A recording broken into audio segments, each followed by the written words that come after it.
रक्तमुण्डवली गण्धमाला मा घोररा वसुदंष्ट्रकराला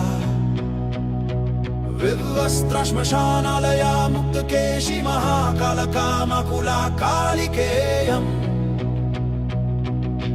पूजे वामयुग में शिरोसिन्धधानवरं दक्षयुग में भयं वै तथैव सुमध्यपि तुङ्गस्तनाभरणं रालसद्रक्तसिर्कद्वया सुस्मितास्या शवन्वण्टकर्णवतं सुकेशिलसत्प्रेतपाणि प्रयुक्तैककाङ्क्षी शवाकरमञ्चाधिरूढ शिवाभिष्टदुर्दिक्षु शब्दायमानभिरेजे